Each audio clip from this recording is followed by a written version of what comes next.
Bonjour à tous, je m'appelle Samuel Pelletier et puis la vidéo d'aujourd'hui va porter sur la tenségrité.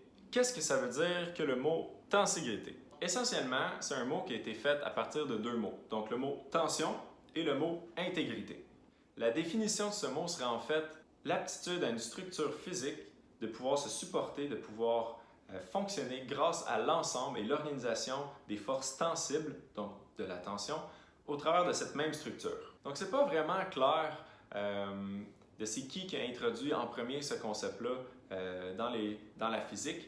Ce serait principalement plusieurs architectes ou plusieurs ingénieurs qui auraient commencé à utiliser ce principe-là entre les années 1940-1960 pour créer des ponts et des architectures. C'est seulement après avoir utilisé ce concept-là en architecture que certains médecins ou thérapeutes de la santé ont commencé à s'intéresser à ce concept-là pour essayer d'expliquer de la façon que le corps humain fonctionne en termes de mécanique. Et c'était pas fou d'appliquer le concept de la tenségrité au corps humain parce que quand on regarde les articulations ou comment un humain fonctionne mécaniquement selon les principes de levier mécanique standard qu'on connaît, ça colle pas vraiment à la réalité des choses parce que l'articulation n'est pas faite pour résister à autant de compression. Donc autrement dit, nos articulations, si ça fonctionnait vraiment en levier, juste basic, on ferait tout de l'arthrose à 15 ans puis nos os briseraient.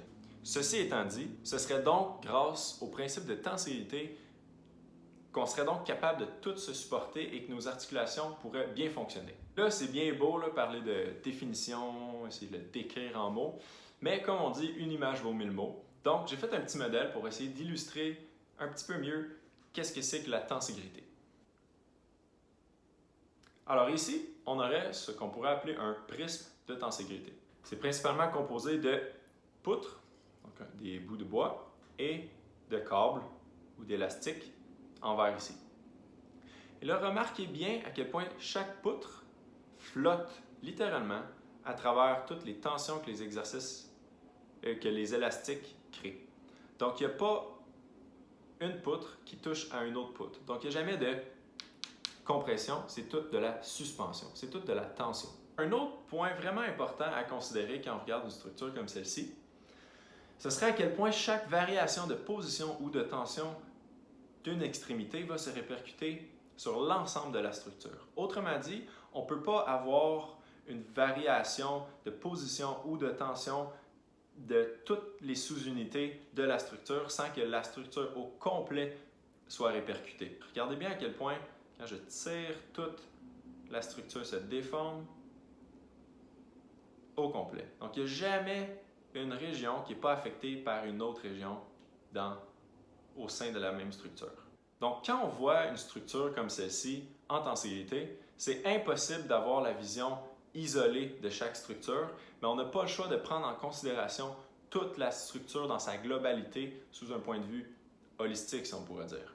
Puis quand on applique ce concept-là à l'être humain, c'est là que ça devient vraiment important parce qu'on n'a plus le choix de voir toute la mécanique d'un corps humain comme étant une synergie, mais pas juste certaines parties ou certaines structures qui fonctionnent de façon indépendante à travers le corps. Chaque variation d'une extrémité ou d'un autre va se répercuter sur l'ensemble du corps humain, du moins sur un point de vue mécanique. Un autre point à considérer dans le corps humain, compte tenu du concept de la tenségrité, ce serait l'organisation de chaque tension de tissu, que ce soit du fascia, de ligament ou de muscle. Ce serait l'organisation de ces tensions-là qui permettrait à notre corps de se supporter dans la gravité.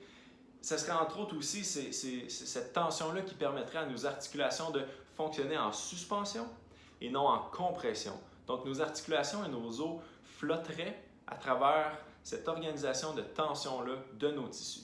Une autre image pour illustrer ça, ce serait en fait quand on regarde un squelette, soit en plastique ou un vrai squelette, ce qui lui permet d'être supporté dans la gravité, en fait, c'est des poutres de métal ou des vis. Chose qu'on n'a pas naturellement dans notre corps humain. Donc, c'est vraiment grâce à cette tension-là, comme je l'ai dit, qu'on peut fonctionner dans la gravité et ce, peu importe dans quelle position on est. Donc, ça nous permet de courir, marcher, sauter, de faire toutes sortes de mouvements sans que nos os brisent, sans que nos os s'effondrent par terre et que nos articulations puissent durer naturellement sur plusieurs années et qu'on ne se brise pas à chaque fois qu'on essaie de faire un mouvement. Alors voilà, c'était pour ce qui était de la tenségrité appliquée dans le corps humain. J'espère vraiment que vous avez apprécié. Puis si vous avez des commentaires ou des questions, n'hésitez pas à m'écrire. Je vais essayer de mettre des sources pour que vous-même vous puissiez aller voir, ceux qui veulent gratter un petit peu plus dans les détails, pour que vous-même vous puissiez aller voir d'où ce que j'ai pris toutes ces informations-là de la tenségrité. C'était Samuel Pelletier et je vous remercie beaucoup de votre écoute.